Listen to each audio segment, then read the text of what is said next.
listener production.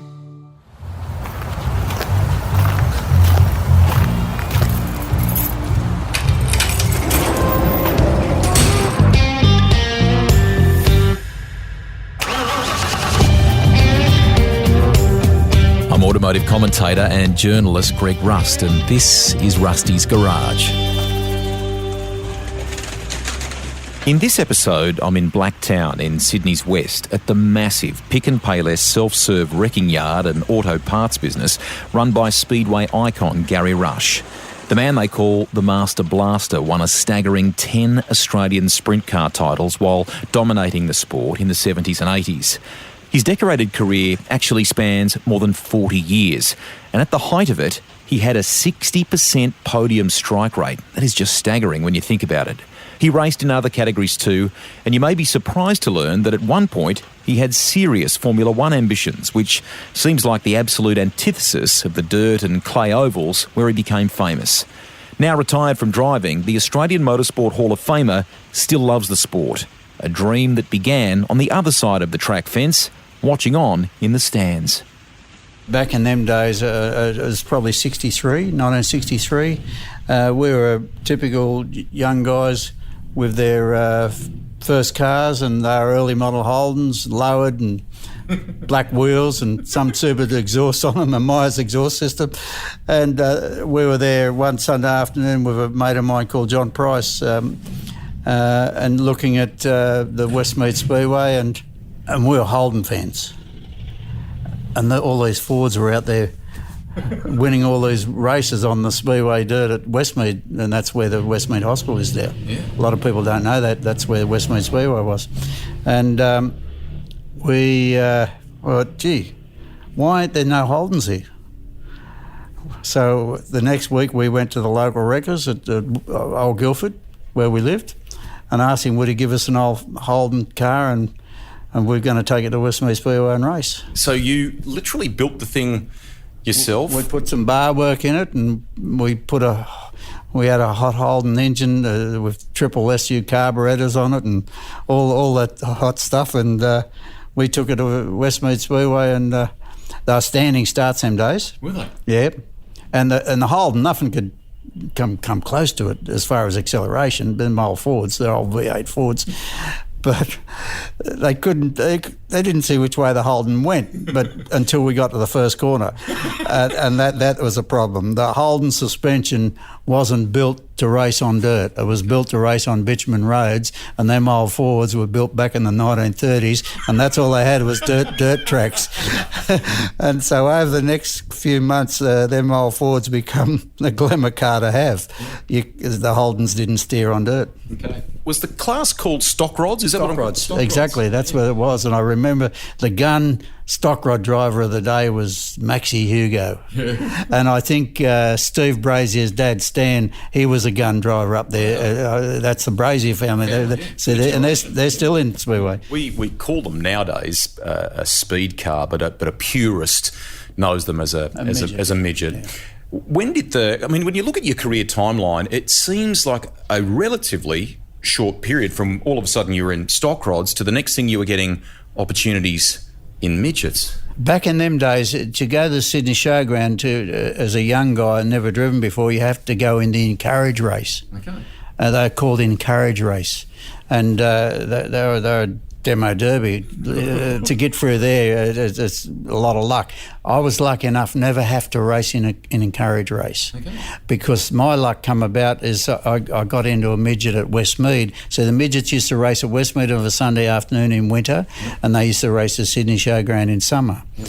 Well, my midget career started at Westmead in winter. And I was lucky enough to, I got into a couple of half-decent cars and do a little bit, and then the Higgins brothers come along, and they had a very good midget, number 30, and they asked me would I drive it, and and that was when the people that run the midgets decided let's go American type of qualifying system. Yep. And lucky enough, I sat my bum in Kevin's car and Paul's car, and I was quick enough to be an A-grader off the bat. Amazing. So I never had to go to the Sydney Showground and go for encourage races. I was because of the American qualifying system, I was virtually a back marker within a short period. The cars now, a modern day midget, you're talking probably, 300 horsepower, fundamentally four-cylinder engine sitting in front of you, weapon car. Yeah. But I would imagine from a driving point of view, they're a joyous thing when they're in full flight. Back then, though, they were also a dangerous thing in the sense of that safety in your before career. Cages. Yeah, it came a long way, didn't it? Yeah, before cages, they were. I remember when I started racing Sydney Showground, and by this time I was racing for Kevin Higgins and maybe the Dark family. I'm not sure which car I was racing, but and I'd turn up at the Sydney Showground, and there were all the guns there, the Johnny Stewarts and the McGavins, and I was just a young kid. And I walked into the gents' toilet one day and they were all there having their nervous. You name it, they were having it. Oh, geez, and that's, it's just pretty deadly sport back in them days. What were the early learnings for you? Because it's, for those that are listening that don't know Speedway intimately, I think it's a beautiful sport because a bit like basketball or baseball in America, it all happens in front of you. You can't miss it. It's this wonderful cauldron of action right in front of you. But as a driver, you have to learn where to place the car at certain moments. Were there people that taught you that? How did you learn that sort of stuff? You teach yourself, mate. Do you? And there's no such thing as practice. The practice is in the race. No, you just, you think back. But when you're fast, you know the quick way around. Yeah. And after, Greg, I've sat in the infield looking at my wrecked car and said, if I only would have waited. I've done that many, many times, and you learn by those experiences. I think you crashed one time at Liverpool. Your dad, or my dad rather, has done some business with you over time, and for a little bit of preparation for this, I was talking to him, and he could vividly recall a crash at Liverpool, I think it was, in Sydney, where you'd climbed maybe the rear wheel of Steve Kintz's car, a legend of Speedway racing, and you had quite a big crash. And in the interview, might have even been with Mike or Steve Raymond afterwards, you said, well, I've now got some very good parts left over for my next race car and things like that. Yeah, that particular night I got up into the lights at Liverpool Speedway. Yeah, it was a good crash. Yeah, it wasn't the biggest one that you would have. I'm jumping all over the place here. The one that fans kind of, and probably you, think of is 79 Ascot in America. Yeah. You were driving a wingless sprint car. Yeah. What happened that day, and how did you? We'd went over for the Nationals, Eldora, the big race at Eldora Speedway, and then go to Knoxville for the Nationals, and we run 7th at the Nationals, and which was back in them days it was pretty decent just to make the main event, but. Since then, there's been a couple of young Australians who've gone very well over there. And we're on the way home. We're going to put the car in a container at LA, and we thought, typical Speedway guys, I had a few people, Ivan Walker and John Barrett, and we thought, let's go to Ascot Park. Let's go. We'll do one last race, then we'll put it in a container tomorrow, right? That's what we thought. Well, lucky enough, I made the trophy dash. And I was on the front row of the trophy dash, and I went into turn 1, and that's all I remember about it. I woke up 2 days later in hospital. Yeah.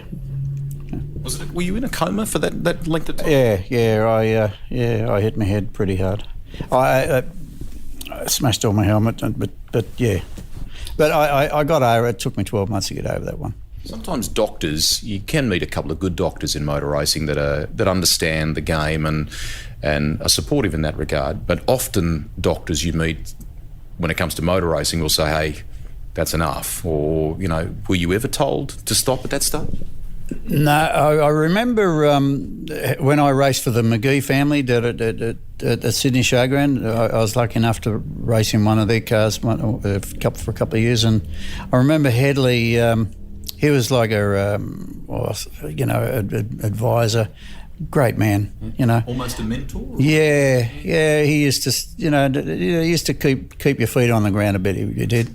And he introduced me to a doctor because his workshop was just down the road from St Vincent's Hospital, and the doctors used to call in there and talk racing with him and things like that. And he introduced me to a doctor once, and And that doctor, he said, mate, down the road there, we can just about fix anything except the head. He said, you damage it, we'll fix it, but we can't fix anything up here. We don't know enough about that yet.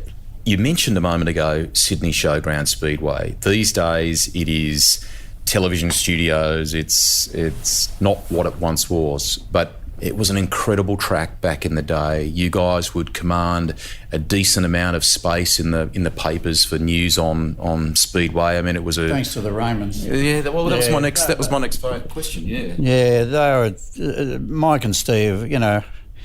The sport owes them a lot. They really kept us up there. Mike's got a hell of a history, and so has Steve, as far as what they've done for the sport. And I hope people realise that, because they like, I'm getting elderly, but they're getting elderly, and I think people realise what they've done for the sport. I certainly do. I do too. From an aspiring kind of commentator standpoint, you look at what they've done. Out of the blue one night, I was reading news on a radio station in Sydney, and the phone rang after a bulletin I did, and it was Steve, and all he wanted to do was say, "Hey mate, great job, keep pressing on," and sort of encouragement for a young bloke, and I always remember that very, very fondly. But I'm acutely aware, as you say, of what they've done for the sport. But I come back to the Sydney Showground. It was a phenomenal place, wasn't it? And there's so many great races competed there. There'll never be another Sydney Speedway. Not in people like yourselves and your dad, what we remember how the Sydney Speedway was. It'll never go close. I had an interesting night, a very interesting night, only a few months ago. A few of the people around Sydney had a surprise birthday party for Dennis Newland. Fantastic. Right? Yeah. And someone rang me midweek and said, would you be interested in going to a surprise party for Dennis Newland? Yep. And I said, yeah, that'd be good. And about that time, there's about 25 people going. But apparently every Tuesday night, I think it's Tuesday night, he goes out and has dinner with a friend of his at Warwick Farm at a hotel at Warwick Farm. And so anyway, that was going to be the surprise birthday party for him. 70 people turned up. Oh, and it only word of mouth. Yeah. Word of mouth. And it was just the best night, because we got to say hello to a lot of people we hadn't seen, but then we got Dennis Newland up there, and Dennis, yes. He's just a quite unassuming type of bloke, and he took questions off the floor. The guy's like a cyclopedia. Yeah. He knows every race that was run at the Sydney Showground. He can tell you who won it, who ran second or third, and what times they took to run the race. And we sat there in awe listening to Dennis Newland. And people like him are just phenomenal. He's a part of the framework, a long-time journalist and a guy who's been immersed in the sport, as you rightly point out. Let's take a little sidetrack here for a moment, because throughout your career there was some circuit racing. And you, in 1971, contested the Formula Ford Driver to Europe Series. Larry Perkins won the championship that year. You won the Phillip Island round and finished top 3 in the championship, I reckon. I'm not sure if I don't won a round, but as the year before, Larry come the second year. Okay. The first year was funny. There's some good stories about the first year in Formula Ford Australia. Oh, well, we all read the rule book, and I went to Waggett's, and I give the rule book to the Waggett's engineering, because they're the gun people doing engines. And the bloke Dougie Tymett used to race sidecars at Speedway. He's a cam grinder over at Waggett's. He said, yeah, we could build an engine for you. We all turned up at Sandown Park. I think every competitor got the rule book wrong. They were hot engines, you name it. One particular guy, he worked for a Mercedes dealer. And the guy racing the Formula Ford, he was the boss. He said to his mechanic, "I'll give you $1. $1 per horsepower per week."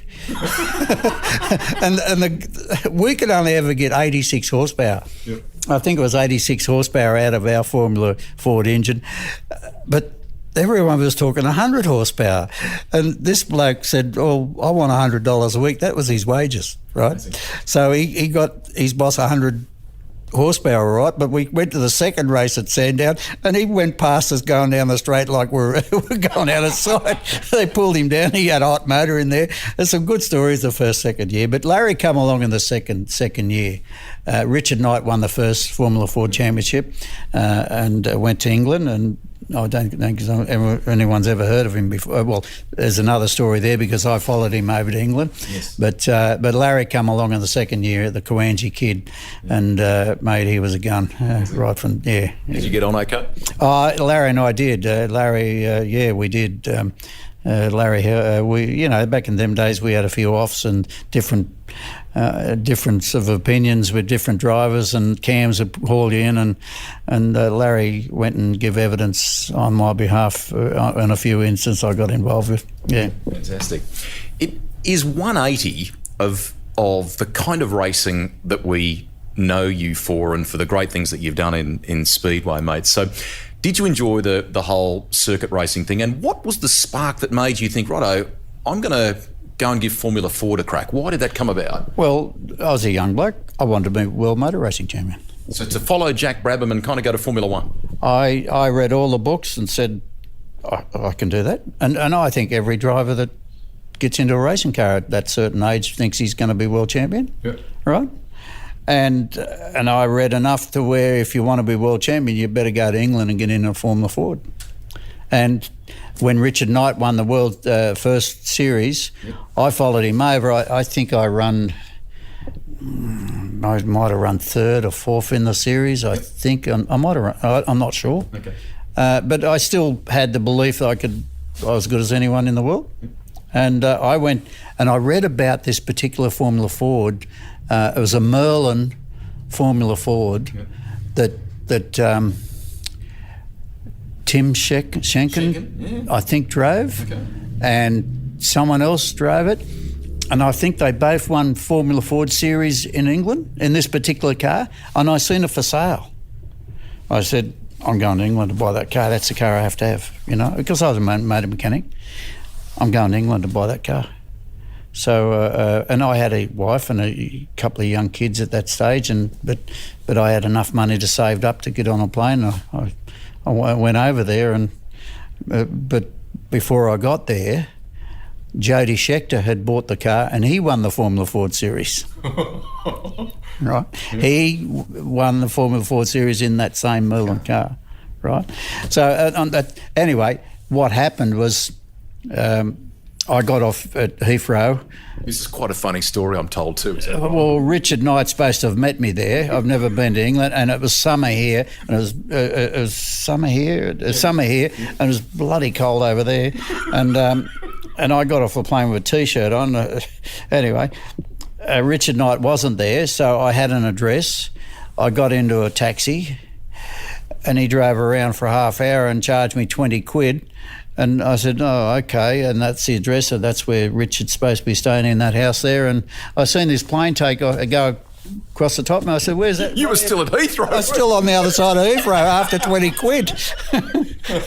So anyway, I got the first taste of England. I got ripped off for 20 quid, but anyway, Richard opened the door and, oh, Garry, I'm sorry, I forgot to meet you, rah, rah, rah, rah, rah.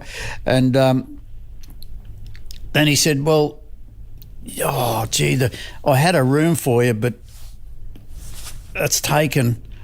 But I know another place I can put you in.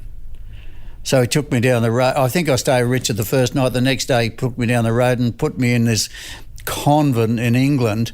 It's a church and a convent, and it was full of expats, Australians and Kiwis that didn't have a cent to bless themselves with, and they couldn't get home. They just, and I had a bit of money in my kick, and anyway, long story short, Richard Knight had just bought a Formula Ford, and he wasn't a motor mechanic, so I helped him. Yep. I helped him put it together, and so I worked there for a few days, and then I was going home to this horrible place to live for night time, and I met Vern Schuppen. He was the boss of a Formula Ford manufacturer building Palaces. I think that's the name, pronounced Palaces racing cars, and Vern was the boss. And you'd walk in there and you'd see 50 Formula Fords getting built with all these blokes that want to be world motor racing champion, and Richard Knight was one of them. So that was interesting.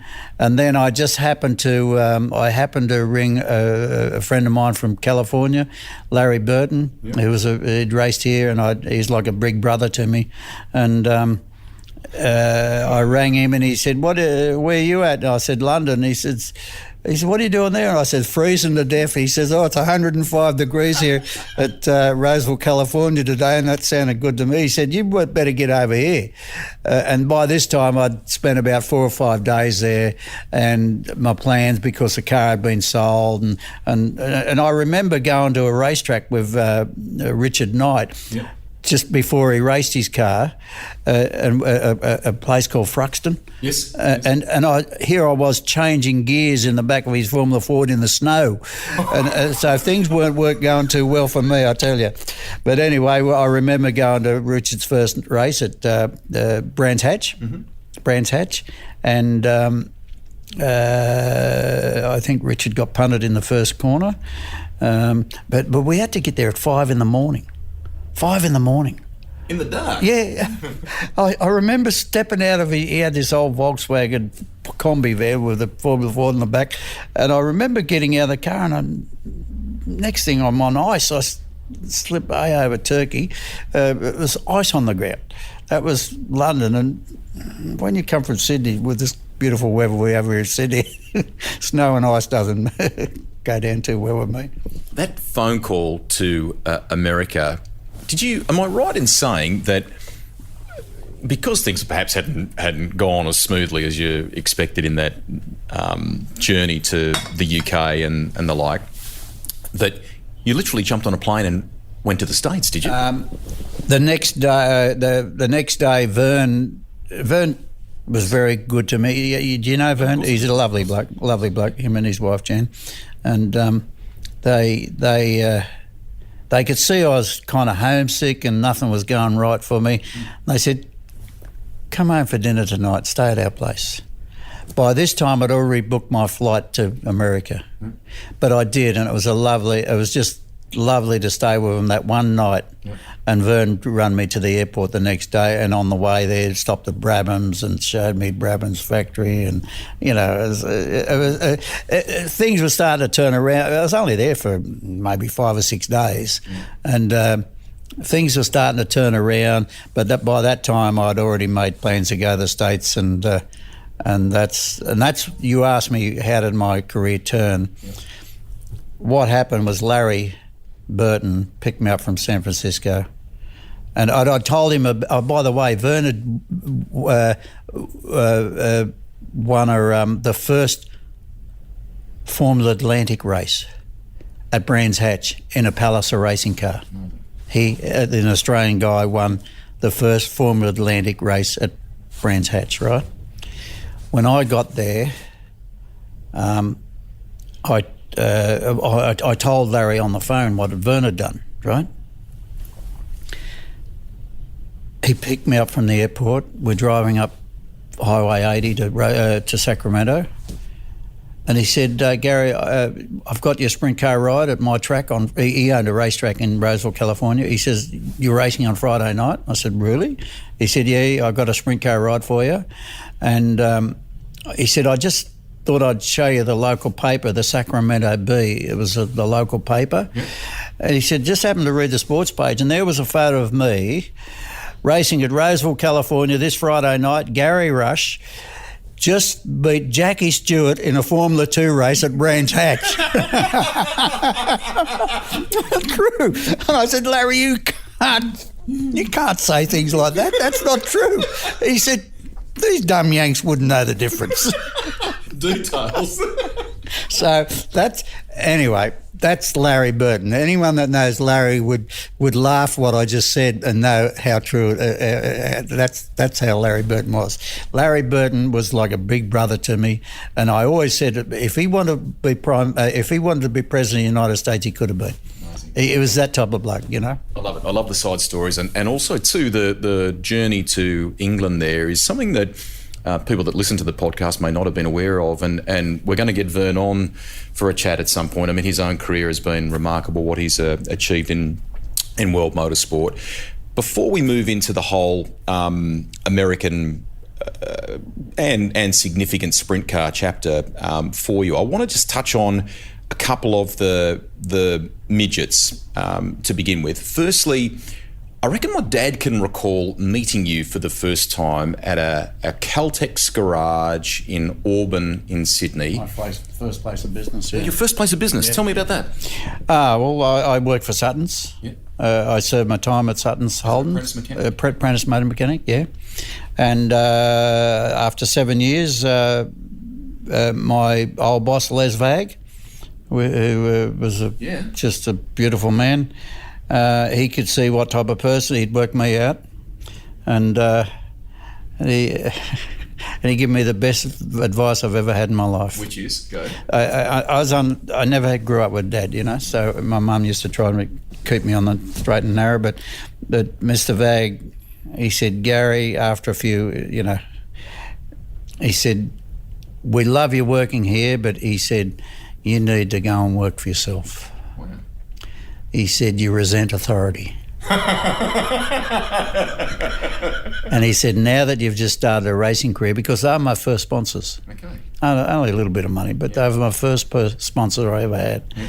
And he said, now that you've started your racing career and you're starting to make a name for yourself, you're going to need more than wages. And that was, I went out and found a service station, a brand new service station in Auburn, and that's my wife and I opened up there in business. 1967. Dad says he was, I think, in his early 20s, and he walked past, and you had, I think, was it Joe Brandler's speed car that you'd bought?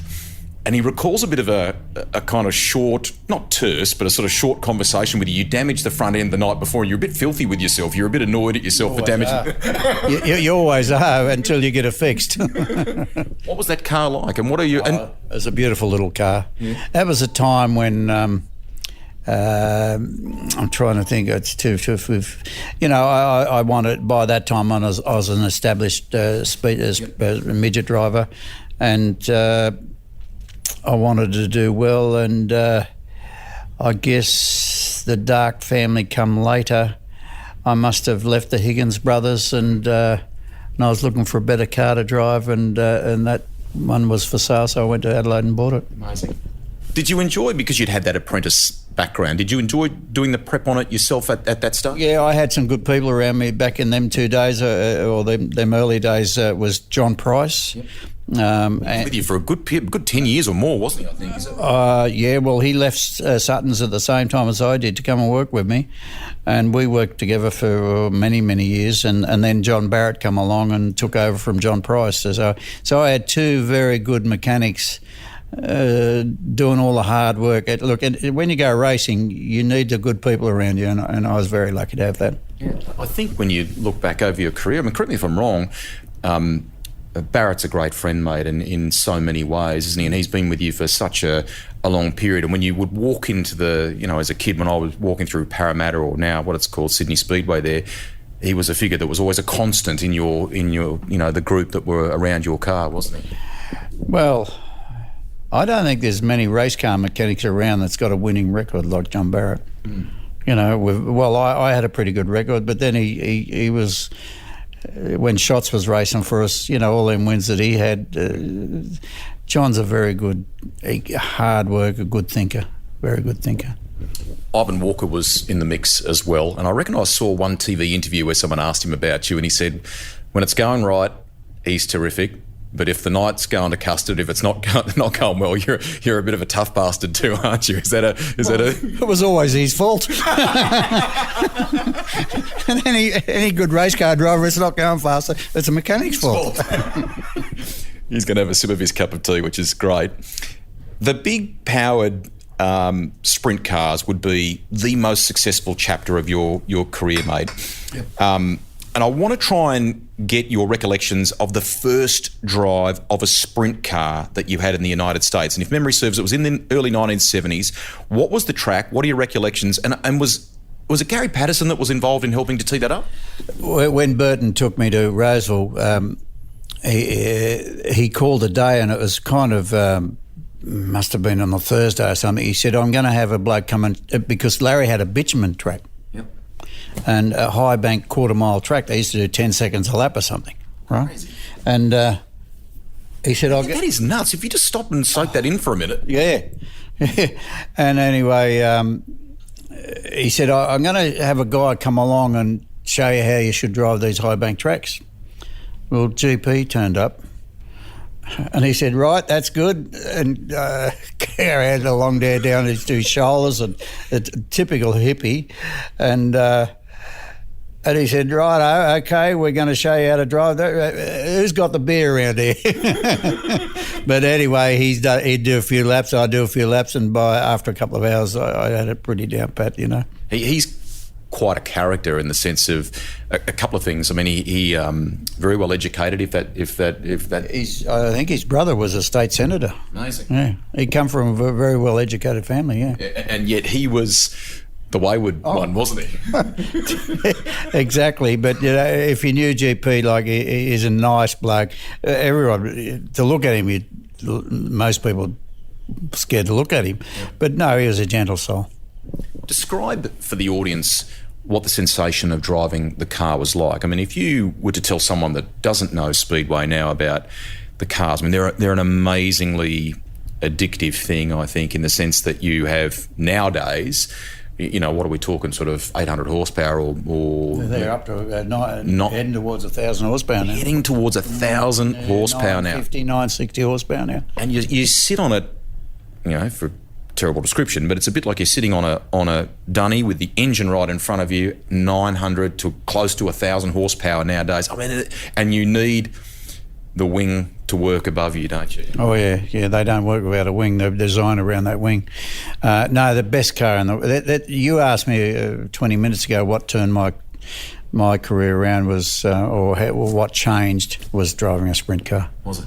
Driving a sprint car in the States on a half-mile track. How did it feel? Give me a sense of that sensation. Sensational. Yeah. They built the drive on dirt, and they just, you know, I've taken, you know, see that photo on the wall there of Larry and Russell there standing there. I took them to Parramatta Speedway to try to get them to experience the joy of driving a sprint car, but unfortunately, on a daytime track, the track's never good enough to get that excitement. But driving a good sprint car on a good half-mile track, or a good quarter-mile track is really, you haven't driven a race car until you drive a sprint car. The picture that you're referring to has Russell Ingall, who's been a Supercars champion and Bathurst winner, Larry Perkins, a legend, and yourself. You're all part of the Castrol family there, which was mega. So there's an example of two guys that have sampled it from a different area of motorsport, if you like. Greg Murphy, Stephen Richards, they've driven them. I know Neil Crompton and Wayne Gardner speak about it as well. And for circuit racing guys, when they drive them, they all talk about the way that to begin with, when you first go out of pit lane, or out of the pit area, I should say, at sort of low RPM and things, if you're not concentrating, it almost wants to fire you right into the wall. But the moment you unleash that throttle, it all comes to life, and it wants to turn left and do what it was designed to do. They're amazing, aren't they? They don't steer good until they're going fast. Amazing. Yeah, no, they're good to drive. Yeah, seriously, you know, and that particular photo you're talking about, I was a bit disappointed because I was trying to get Larry, because Larry's he's an engineer, thinker, and you know, I would have loved to have him there on a night time when the track's right. Yep. And then you'd feel the thrill of driving a sprint car. Yep. You know, it's just a phenomenal race car they drive. They are. I just wished I still had eyesight. I'd still be racing one. Racing is about having all the elements perfect, right? And I think you once said in an interview that you kind of had the easy job, but it's about the team of people around you? I mean, we've talked about Price there a minute ago, and Ivan Walker and John Barrett and things like that. But you all were renowned for the meticulous preparation, good engines, done right. That is your nature, Garry. You won't win unless you've got the best. And I think I had the best mechanic, and I made sure we bought the best cars. I used to have if Steve Kinder races, that's good enough for me. Yeah. And that's what we had. And if you haven't got a good engine builder, he's a very important part of a sprint car team. Am I right in saying that you were the first person to import a sprint car to Australia? The game was different here in the country at the time. I think was it kind of super modifieds that were the main thing? Super modifieds, and what happened, Mike, because he was promoting Liverpool at the time. Mike was probably one of the best promoters around. And he brought Johnny Anderson out in a sprint car with a cage on it, and Johnny Anderson was just unbeatable. He made us look silly. And apparently Sid Hopping was going to buy the sprint car when Johnny finished. And one day I got a phone call from Mike and said, are you interested in buying Anderson's sprint car? And I said, what's Sid doing? And he says, it's not going to happen. And I said, yeah, I'll buy it. And that was, that phone call from Mike, done a lot for my career. And for the sport too. I mean, it was a game-changing moment for the country, wasn't it? It was. Don't get me wrong, it was just... Well, look at what sprint cars are like now in Australia, and that was the first one racing in Australia. But we had there's people against it, and naturally, that's what happens, Because that's changed. That's what that had when... They made me put a clutch in it. It was just horrible. It's like cutting a thoroughbred's leg off. They made me put a clutch in it. I had to go and race at Adelaide, and I had to show them that it had a clutch in it, which I did. We made a clutch for it. I built a clutch, designed a clutch, and unfortunately I towed my car all the way to Perth to race over there, and the clutch didn't hang on, and I drove all the way to Perth for nothing. I did 2 laps. Easy. But no, it was terrible what they tried to stop it happening, but you can't stop something like that. You mentioned about the service station before, and the fact that promoters were eager for you in that example you gave to come interstate and to race for them and things like that. What were the cars you were using to tow them back then? What were the family vehicles? Oh, haven't I got some stories about that? Joe, tell us. I don't know if you haven't. Look, we were going to, they had the Craven A Midget Series. Yes. And the final was in Adelaide at Riley Park. Yep. So we decided, it was Kevin Egan's car, 30. And we said, let's go down for that race. And I said, yeah, right. Well, what are we going to tow it with? Back in them times, Johnny Stewart had a what was the brand of car? Big V8. I've got a memory blank. Big V8 car that, and I said, let's borrow. And one of my customers at the service station had one of these. What brand of car was it? Big V8 car it was. And I said... Like a GTHO or something? No, it wasn't that elaborate. It was something, the Studebaker. Okay. Studebaker Lark, was it? Studebaker Lark or something? And I asked my customer, I said, could you lend me your car? I wanted to tow a race car to Adelaide. And he said, yes, of course you can have a lend of it. He said, but you'll need to put tyres on it. So we did. We put some tyres on it, and we filled it up at the service at my own service station, and I hired a guy to run my service station for 3 days while we're away. So we fill her up. We're heading towards Adelaide, and we get the Razorback, which the Hume Highway, the freeway wasn't in them days. We get the Razorback, and she's on empty. What's going on here? Well, all the way to Adelaide, we're getting 6 miles of the gallop. And I was going broke. But anyway,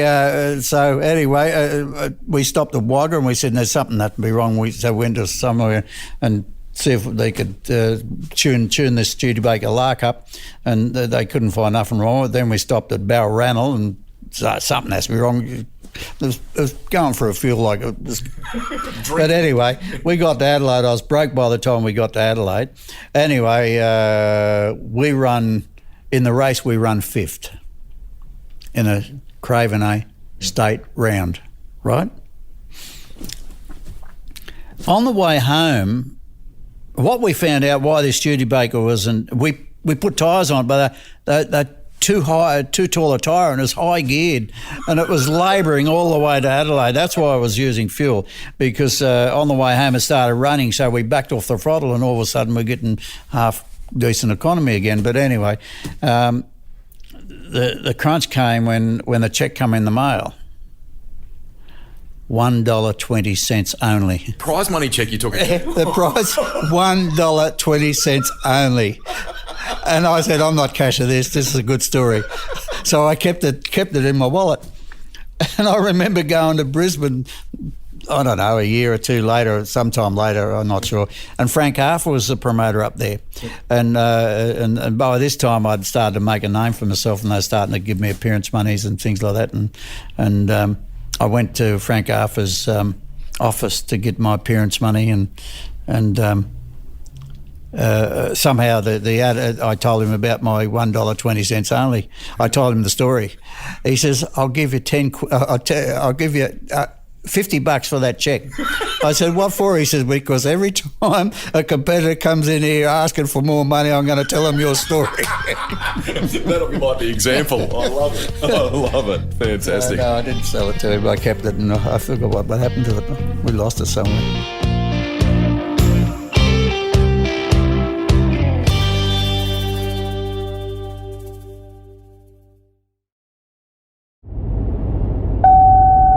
Sprint cars weigh approximately 640 kilograms, including the driver.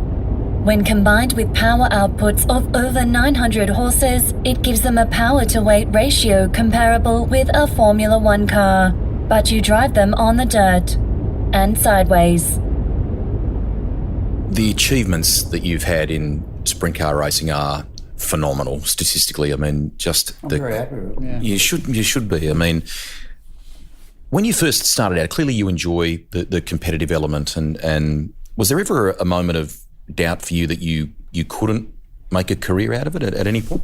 Oh, when I first started, when I went to Westby as a stock rod driver with a Holden that kept on rolling over all the time, well, these blokes got something that I haven't got. I really didn't think I had the ability until one day Donny Fortune and Clive Sevenoaks, they said, "We're taking our super modifieds out to this track out near Dural. We're going to run them around."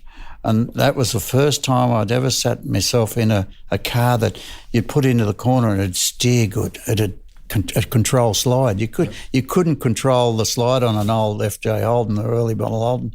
And that's when I got that feeling with Speedway. That addiction that you like. The competitive side you really enjoy, don't you? Yeah. It's life, isn't it? Mm. You hang around with Shots, and he's a competitor. Yeah.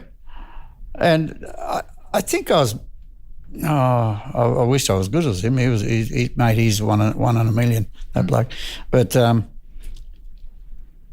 he hates the world.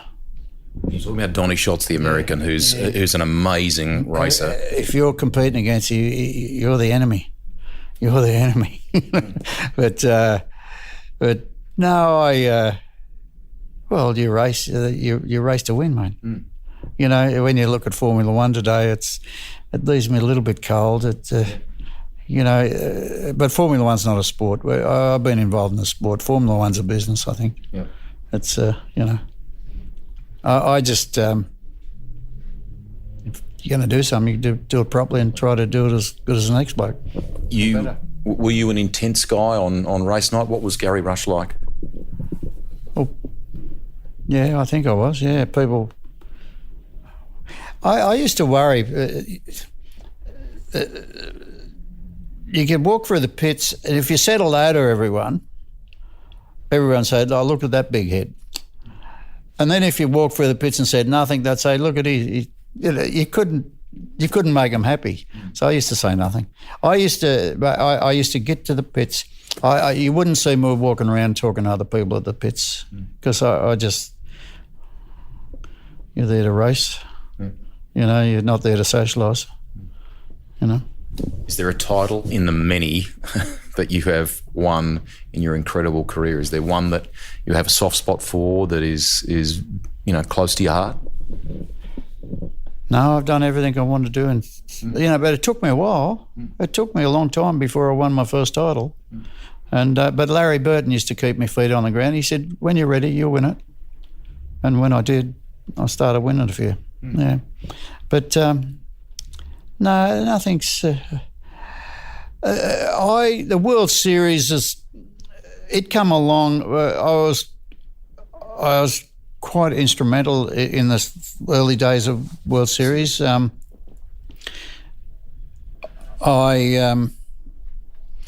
guy in Victoria, I was at Warrnambool one year, and a guy in Victoria come and knocked on my motel room and said, "Can I talk?" And I said, "Yeah," and I'm trying to think of his name. And he said, "Why haven't we got a sprint car series in Australia?" And I said, "I'm not sure." I'll figure his name out. And he's a bloke they should. David, I'll think of his name in a minute.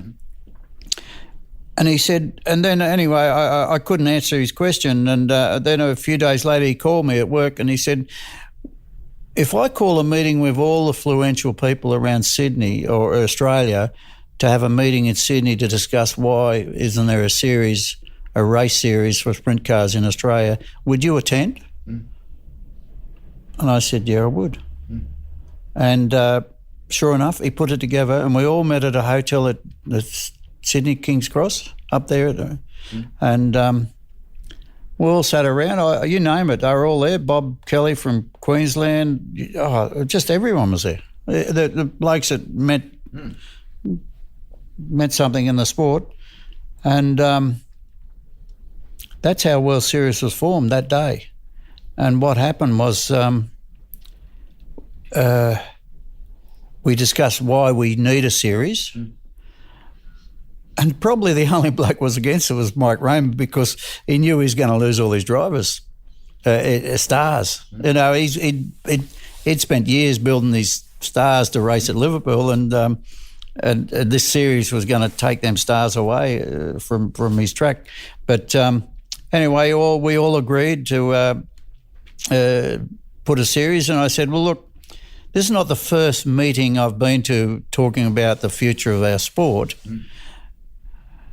And what we do, we sit here and talk about it, but when we go back and go to work on Monday, we forget about it. We need to appoint a manager today, and his job on Monday morning is to start putting this thing in place. Start putting a series together.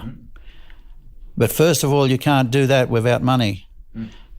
And I said, we sent it around the table, and I think we put about 50, 60 grand together, just to show our hands. Yep. I think there was $2,000 a share. And a good friend of mine had just got hurt in a sprint car in Victoria. He's in a coma in a hospital in Victoria, so I bought a share for him. Chris Taylor, I'm not sure if you remember Chris Taylor. I bought a share for him, and we all put in about 60 grand. And we said, "Righto, who's going to run this?" Right? There was a lot of money back in them days. And John Hughes had just finished up as a co-promoter in Adelaide. And he was sitting right beside me. I said, "John, put your hand up. This is a good job for you. Put your hand up for this job." I hit him in the ribs with my elbow and said, "Take this job. You're just a man to do it." And he did it. That's how World Series started. Amazing. And John done a fantastic job, seriously. Him and I had a few disagreements, but I was the first driver to get fined for an infringement. Were you? Well, I wasn't on the track. I was late to the pit meeting. That is very unlike you. Well, we're racing in Melbourne this particular night, and we're in a motel near the airport. The track was further away, and I was 20 minutes late for the drivers' meeting, and no one told me about it until after I finished my heats, and I thought, I think I should be starting up pretty close in wherever I was starting. And I was down the back or something, and I thought, what have they done to the points? They deducted points. I was trying to grab John's throat. But anyway, no, he done an excellent job. Promoting, as you know, mate, is a very difficult thing, isn't it? I mean, and as you and I sit here now, we could both probably drink glass half full and wish motorsport generally well, but it has its challenges, and Speedway is in so many ways, mate. It is like a best kept secret. I wish things were better in many ways, and I know that's not an easy one to resolve or answer, is it? Look, all my racing career, I just wanted our sport to be recognised, and but it is what it is. It's the guys in Struggle Street. That's what we are. We make up a small, but our venues are not as good as they should be. See, Perth, Kwinana. When I first seen Kwinana, I think Kwinana's 20-year-old now, is it? Yeah, I can't remember. Yep. When I first seen Kwinana, I thought, if they can do it in Western Australia, we can do it in New South Wales. We need a good track like that in New South Wales. And that's why I got into the promotion business here, because I believe to make our sport great, to better than it is, or to get that recognition that we're talking about here, is you need good venues. The venues, and then the racing's fantastic. You take someone to the Speedway and have a good sprint car race, that's racing. It's you won't get more enjoyment than that. There were rumours, maybe I don't know how true they were, but there were rumours of you being involved in perhaps something that would be at Eastern Creek or in that precinct that would be like Kwinana. What can you tell us about that? That's I've been around on this earth for a long time, and that land is getting valuable. Yes. Parramatta's life, one day, they can't afford to have a speedway there. It's, we don't want that, but you're thinking, the lands department control that land, and one day that's too valuable to have a speedway there. The state government want all motorsport to be at Eastern Creek, and what happened was Brian Healy and his partner had Parramatta. They owned the lease. Unfortunately, Brian was a good mate of mine. I took him to the States in 1971, and that's where he fell in love and lived there many years after that. When he passed, I went and spoke to his partner, Bob Spence, a very successful businessman in California, and we negotiated a deal to buy Parramatta. So I went to the state government, and at the time it was a Labor government, and Kevin Green was the sports minister, and you wouldn't find a better bloke than him, a really good sports minister and a good bloke for the community. I went to him, and a mad Speedway fan too, and he's very close to the Skip Jackson, his family. He knows them very well, and nice bloke. And I went to him and said, look, I need $3 million to buy the lease off this American businessman. And he come back and he said, Garry, I can't give you the $3 million. He said, but you go and get investors, raise $3 million, get that lease, and I'll promise you a new speedway at Eastern Creek in 2 years. Whoa. That's what he said to me. Wow. So I went around and we got there was 4 investors, and then we made Peter Addo was the 5th investor, and it was and our whole point of none of the people, sure, making money's one thing, but the whole point of doing that was hoping we could get a new speedway at Eastern Creek. That's what I done it for. And because I seen how Jimmy Reed got the drag strip from the state government, and what I found out is the guys who done all the hard work getting Jimmy. Don't get me wrong, Jimmy Reed done drag racing knows Jimmy Reed a lot. With that Western Sydney drag. Yeah. If it wasn't for Jim, they wouldn't have one, right?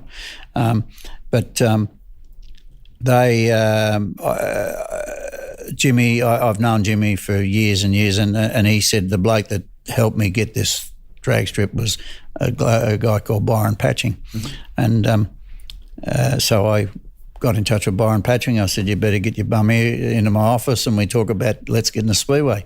So he kind of mapped out how you go about handling governments. Yeah. And he said, right, you know, blah, blah, blah.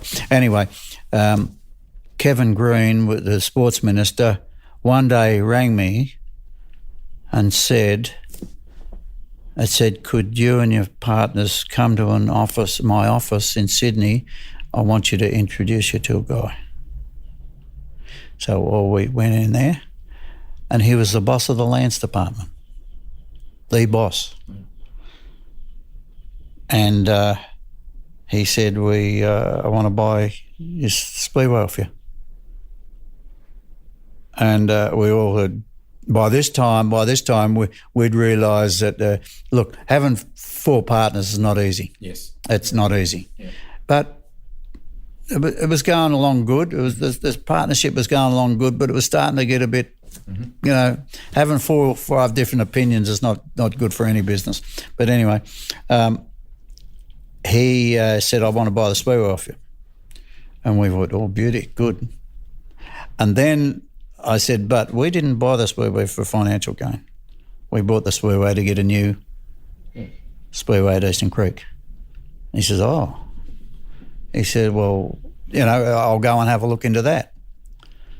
And he was going to look into moving us out of Parramatta and putting us into a new and we said we want a turnkey Speedway before we release the release at Parramatta. Yep. Turnkey Speedway. We want it finished, everything. That was the deal. Finish one and start the next one. Yep. And he said, right, I'll start up. Let's make it happen.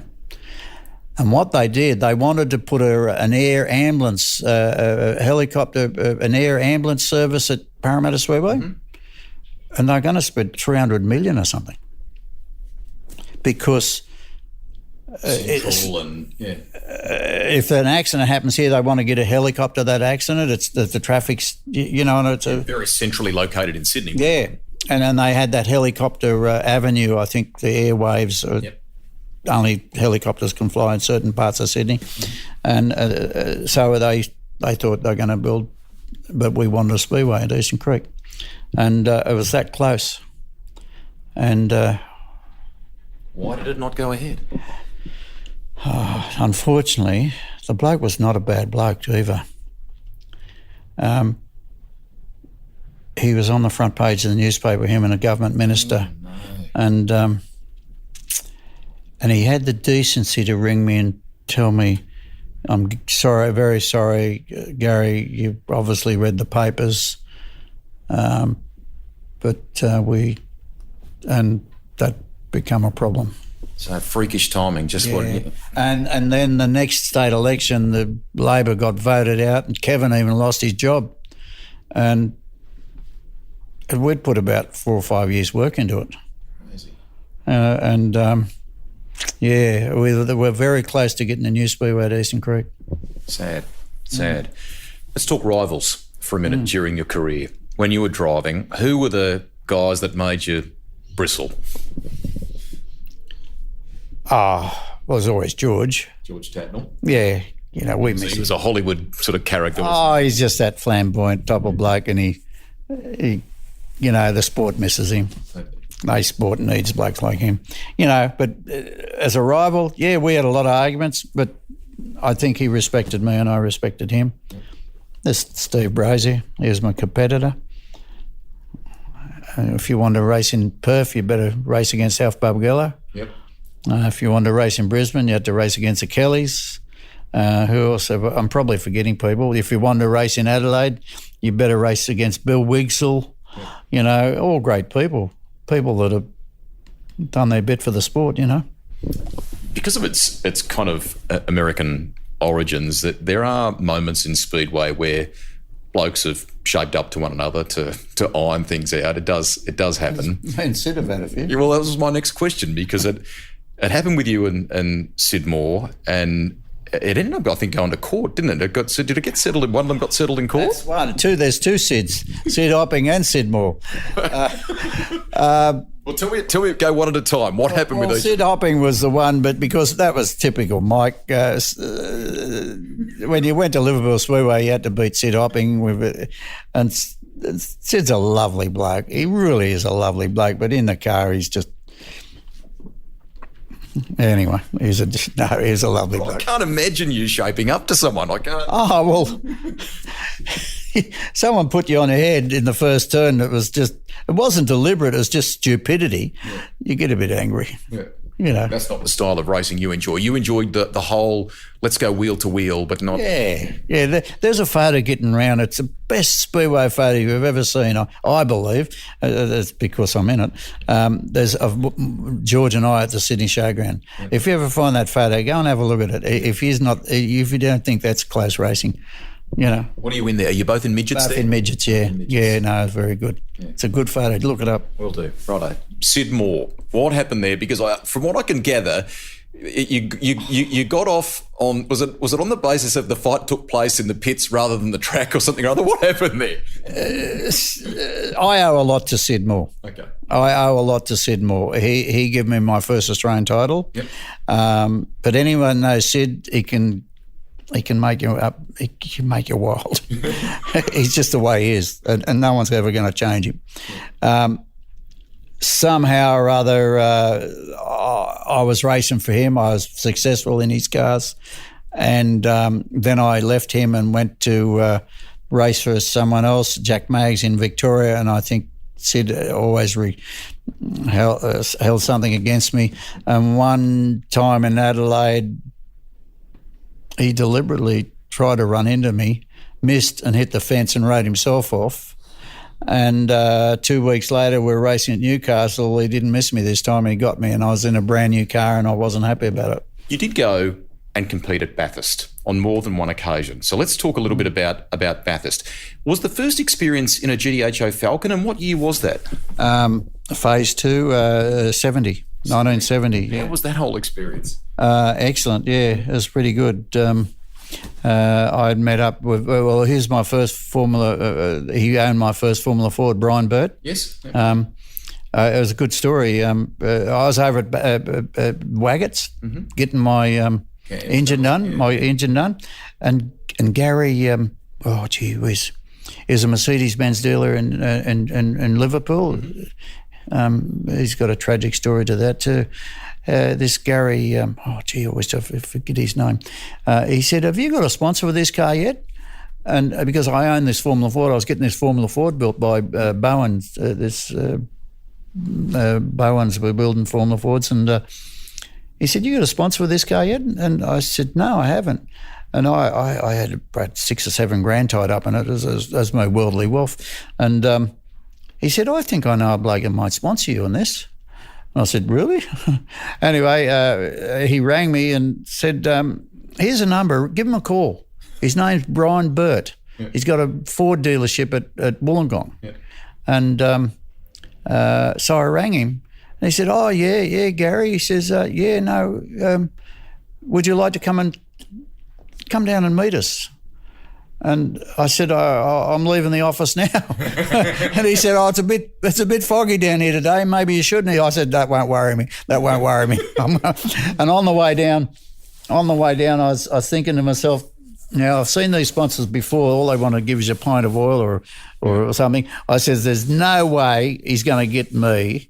I've got all my money tied up in this car, unless if he buys me a spare engine, he's got me. Okay. He can put his name on the car." Yeah. Well, I went down there and we met each other, and he said, and he showed me around his dealership, and he said, we've done this. I've only been here a year, I think about a year or so in the dealership. I've done this and I'm doing this and I'm doing this. And you know, as you do, you kind of taking a mental adding up of how much money he spent. Oh, geez, yeah.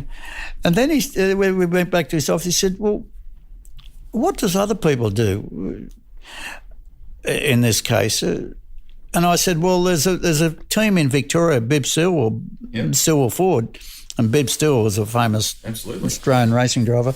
He's got his own team, and he's got two-car team, and he's got his own truck that pulls him around. And he said, well, why don't I buy your car off you and we'll get that team going and you just come and drive for me.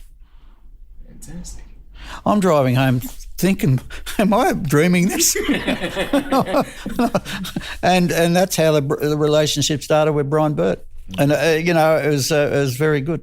It was very good. Iconic car to race at the mountain too. What were your first recollections of that? What happened was he bought my Formula Ford, but he'd raced a car at Bathurst in 69, and that's what he got the bug, right? He said, we raced a car at Bathurst last year. We really enjoyed it. We're going to race another one. And would you be interested you can race our Formula Ford for us now that I've bought it. And now we'll go to Bathurst in the GT Falcon. And that's what we did. That was my first. And then that was in 1970, the Phase 2 Falcon. Great era for the sport at that stage. Was the track for you, you know, it's an iconic thing now. It's a major sport. Yeah. It's a racing track. I mean, I've been to Bathurst, I don't know, 10 times now probably. I don't know. I'm not sure how many times. Wouldn't be that many times, but you don't race the other blokes, you race the track. And I think I've driven home from Bathurst every time saying that track beat me again today. Really? Oh, yeah, it's a racing track. That and Phillip Island, you really have to know what you're doing. You had a top 10 finish there, and there was a point with the RS 500 Sierra Cosworth where you were tempted, I think, if I'm right here, to maybe do a two-car team where you were going to get serious with it at one point. I got very serious with the Sierras. I was nearly going to buy one.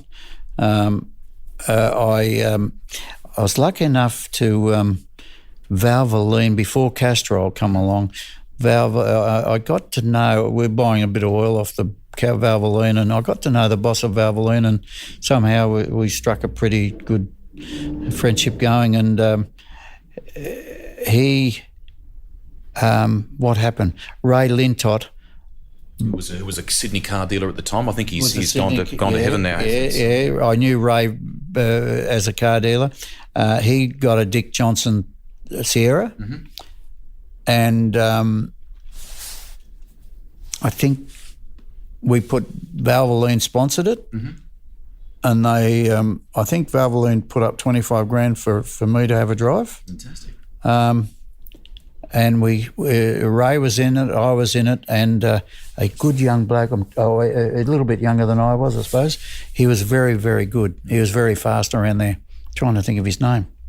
And he was quite a bit quicker than Ray and I. But when it come for me to drive it, I put it in the sand. I put it at the end of the pit straight. I put it in the sand bunker. But it was a fast car, but I wasn't that good in that. They're a really different machine in the way that they deliver their power and do things like that. I mean, it's 180 of a sprint car to begin with, isn't it? But it's that was I've always said if the two fastest cars I've ever driven was a sprint car and one of them. Is that right? Yeah, they're a pretty fast car. In the early 80s, a bloke by the name of Steve Kinser would come along that you would have a good friendship with and great races with. In global terms, if you were to draw a parallel, I mean, his success is admittedly in a different field, but better than a Valentino Rossi. I mean, he's done some remarkable things over time. When you first came up against him, did you know straight away this guy is good? No, we didn't know. We arrived at Knoxville one day and I was with this famous mechanic over there, Ken Woodruff. He made his own name over there. Him and I went racing at Knoxville together, and And he said, "Hey, bud," he said, "see that young blonde bloke over there? He's starting to make a name for himself." That's when we first bumped into Steve Kinser. But in the next 25 years, he became the biggest. Well, he's the greatest racing car driver that's ever lived in America, I think. Yeah. You know, there's no driver in the world got a winning record like him. And the next bloke that's coming is going to follow him is Shots. Yeah. You know, but Steve Kinser was just, they call him the king, and he was the king since 1980 until he only retired 3 years ago. That's a long time to be on top. Yeah. His record is remarkable. Yours in Australia, mate, is special talent, mate. Yeah, but I want to shine a little bit of a light on yours just for a moment, because there are days where I don't know if you fully, I know you know what you achieved and you worked enormously hard to do that, but the reaction still from fans to this day to what you did, I mean, you power on at work here. We're sitting in your office as we record this, and you're in your 70s, but you're working as hard as a young bloke from what I can see. Do you stop and take it in and think about what you achieved? I went to Warrnambool this year as a first time as a non-competitor. Yeah. I really, really enjoyed it. Fantastic. I really, I've always went there and then there as a competitor. Yeah. And I really enjoyed it this year. I could sit back and I realised what a lovely town Warrnambool is. I've never seen that before. Mm-hmm. And I've been going there since 19 whatever. But some of the fans and some of the people I bumped into, they just, and you sit back and say, gee, wow, they what you mean to them. Yes. I used to say that about Brock. Yeah. I only met Peter on a two big times that we spent a bit of time together. Yeah. And I come away thinking he doesn't realise what he means to people. You thought that, really? Yeah. Yeah. Yeah. He was just a normal bloke. Mm. But people idolised him. Mm. You know, I probably people knew him a lot better than I did, but mate, I can only speak very well of him. Mm. I'm pleased you stopped. You stopped in that sense at Warrnambool and kind of took stock of it and yeah, I really enjoyed some of the people I guess my career meant to them. You know, yeah. You would eventually stop, and we can recall the send off coming in a chopper and all that sort of stuff. But was it difficult to stop, Garry? And what was the ultimate reason? It took me 6 years. I believe 6 years. I've always said 6 years. 6 years to get over it, to get it out of my system. Yeah, I remember taking my son to Perth to race, and I remember getting in the race car to do a couple of laps after I retired, and I'd done a few laps, and I sat there. And this might sound silly, and I hope people don't think how stupid it sounds. I think I was put on earth to drive a sprint car. Yeah. You know, I just loved it so much. Mm. You know? Most people would agree with you, mate. I mean, it's I greatly admire in life people that latch on to a thing, whether it's golf clubs or tennis or whatever, and pursue it. I'm always amazed at the way they get to that point to find it. But when people like you find it, mate, and then go and have just the most massive career, and to know that you clicked with the thing that you were clearly meant to do, I think it's enormously special. Well, that's not enjoying England. I went to the States and drove a sprint car, and that was meant to be. When I drove, I drove on a bitumen track the first time. That wasn't that exciting, but once I got on a half-mile dirt track, that finished it. You haven't driven a race car until you drive it on one of them tracks. We'll talk in a minute about what you're doing now, and there's some phenomenal things that you've shown me around here today that you are doing in post-race life. But you did dabble briefly with NASCAR and the Thunderdome and at Calder Park there. You have to correct me if I get this quote wrong, but I think at the time you said to John, when you pulled up after the first laps in the car, you said words to the effect of, if this is motor racing, I don't want to be a part of it. Why was it, did the NASCAR not suit you? Was it a frightening thing to drive? What was it that you didn't perhaps like at the time? And correct me if I'm wrong there. Bob Jane built Calder. Yep. He wanted to make it successful. Yep. I had a high profile in Speedway. I think he asked John Shepherd, and I knew John Shepherd from many years before when he worked for Ron Hodson. And John Shepherd said, would you like to drive a NASCAR at the opening meeting at Calder? Yeah. I said, why not? Yeah. So they had a day, an outing, a day there, and they treated like a king. They flew in a helicopter. You know, I was big time. I was big time. But we went out there and drove a few laps and different things. But then they sent me a new car, and they said, right, we're going to send you up this car, and you try to put it together and come down and race in the opening meeting. Mm-hmm. Well, I think, look, I got no proof of this. Yeah. I think Bob Jane said to Goodyear, send me all the old tyres, NASCAR tyres you have. Mm-hmm. And they probably had thousands of them. Yeah. We can't afford new ones. We can't afford, they're probably stocked up with NASCAR tyres that are probably 2 or 3 year old that they never use again. And so Bob Jane brought them to Australia and put them on all our cars. Well, they sent some guns out. I'm trying to think of their drivers that the Americans that won it.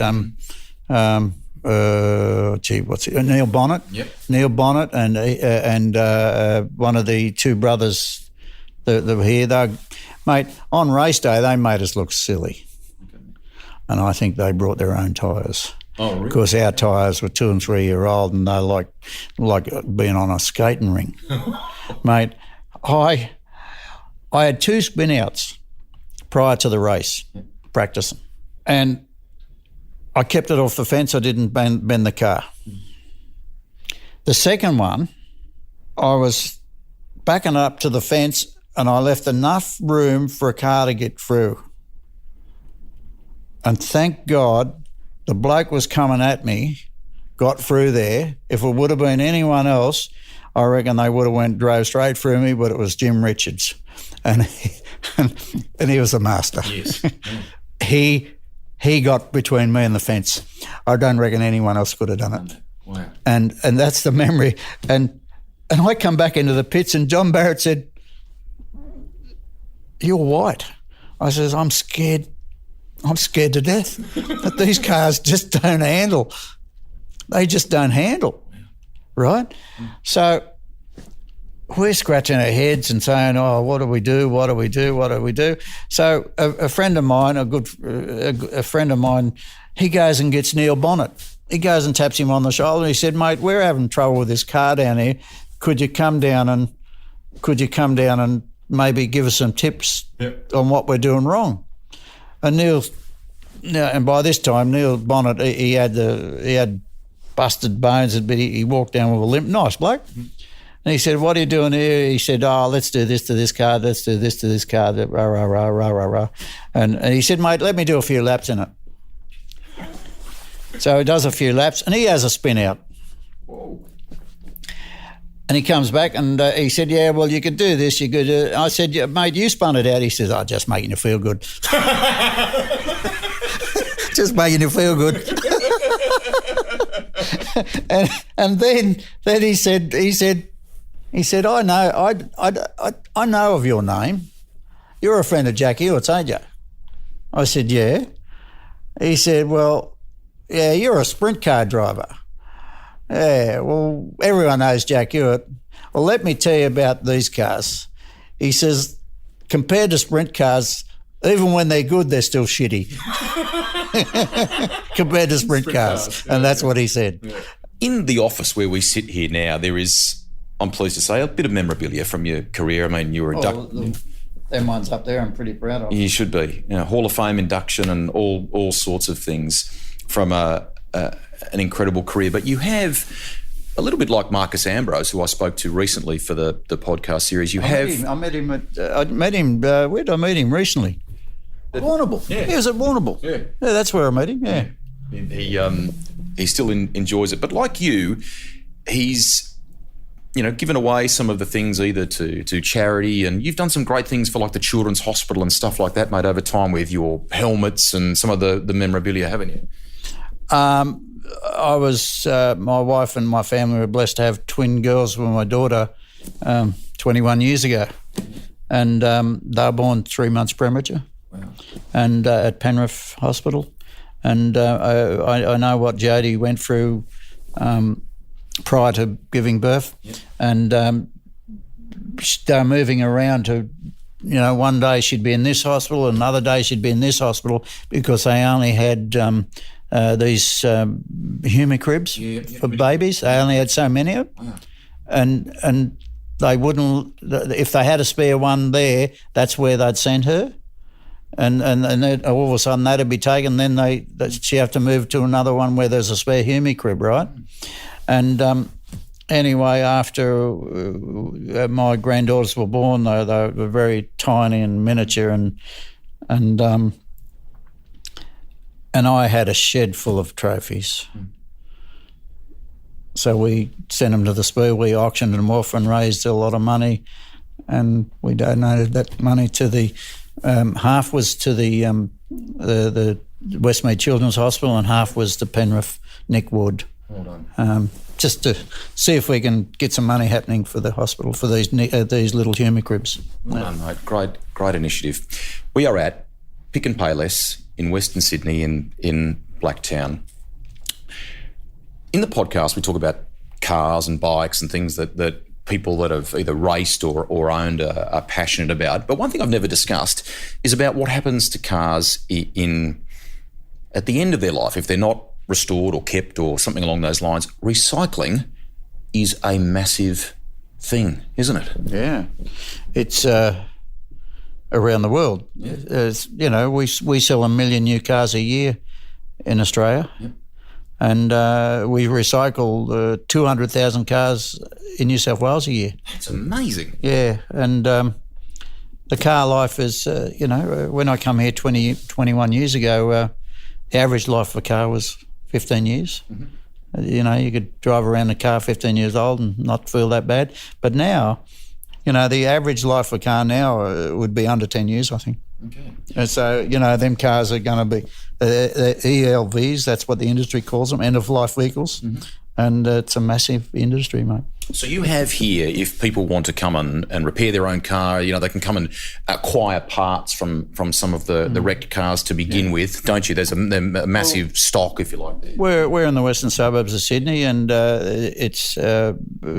we have quite a large number of people come here every month repairing their own cars, and we cater for them.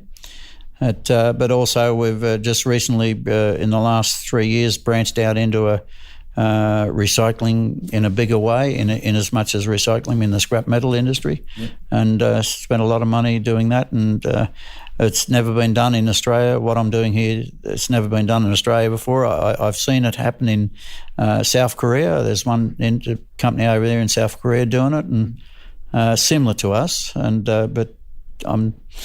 I don't want to retire at this stage. My wife would like to. Well, I think she'd like me home more days than I am. But I still want to do things. What you've done here is impressive, mate. Very, very impressive. And the thing that stands out for me is that you, in the green world that we now live, which is so important, particularly in the whole automotive industry, at the end of that car's life, you are able, through some very clever processes, to recapture lots of aspects of that car and separate it, put it into a reusable state, don't you? We've got recycling down to about here in Australia. It's probably 20% of it waste. Mm-hmm. I think in Japan they got it down to about 10%. Okay. But as this new company of mine grows, we'll get it down to that. There's equipment coming out all the time for recycling, just separating all the plastics and all the metals from all the cars. We're not finished. We're only in the first stage of our recycling, but in another year or two's time, it'll be a nice operation. For me, there is a tiny little tie in here. My father worked in the hydraulic game. You did some work in this sort of area to begin with. He built a machine for Ron Wanless and I back in the 80s. Wow. Like a crushing machine? A car baler. Wow. Yeah. Yeah. So, I mean, it's come in that time frame since you've worked with Ron Wanless, the whole industry and the scrap metal industry has become a hugely successful thing in this country, hasn't it? Huge. Yeah, it's huge. It's run by the big companies, but we're a little company. But I'm lucky enough I have a good partner in the scrap business. Yep. And he's a very go-ahead guy that he because of recycling, he knows about everything. Okay. There's not many things he can sit at any table and talk about anything, and he's very well educated, very interesting bloke to talk to. The knowledge he has on anything you want to talk about, and recycling has got into his blood too. You have been flat out in your career, mate, and since the bug bit to the enormous amount of achievements that you've done both here in Australia and even the things you did in America, I think are remarkable. Will you slow down? And if so, when will Garry Rush slow down? I enjoy very good health. I've been married for a long time, and my wife looks after me very much, and I owe my good health to her. She makes sure that I eat the right foods and I get the right sleep, and I've been married 54 years now. Lovely. Yeah. I was very lucky. Congratulations. Thank you so much for spending some time and chatting with me. And I was chuffed to be at the very first Hall of Fame dinner, and someone reminded me very recently of this, that Mark Webber got up on stage that night, and he's someone who really appreciates all different levels of motor racing. You and I we very nearly got him into a sprint car at one point at Sydney Speedway there at Parramatta. He loves it and he greatly appreciates what you've done. But I know he singled you out in the speech. I mean, for the Webber family, when they were growing up and watching Speedway, he was Canberra. Exactly. And that to me underscores when the industry like that, not just because of you being inducted into the Hall of Fame, but when the constituents stop and say, "Hey, what this bloke's done is incredible." It was good to hear that. It's good to hear that. Yeah, but let me say something about you. Congratulations on your career too. I knew your dad, and he used to come to the Speedway, and I remember one Friday night he come along in the Speedway. I reckon you were 15, if that. And he introduced me to you, and I said, "What are you going to be? What are you going to do?" And I was expecting you to tell me I want to race a car, but you said I want to be a motor racing commentator, and here you are, one of the best. It's been awesome all these years later to walk down memory lane with you, to celebrate an incredible career, and well done on everything. Thank you very much. Cheers. Good on you, Greg. Cheers. Well done, mate. Rusty's Garage is written and presented by me, Greg Rust. Series producer and editor is Alex Mitchell. Audio production by Darcy Thompson.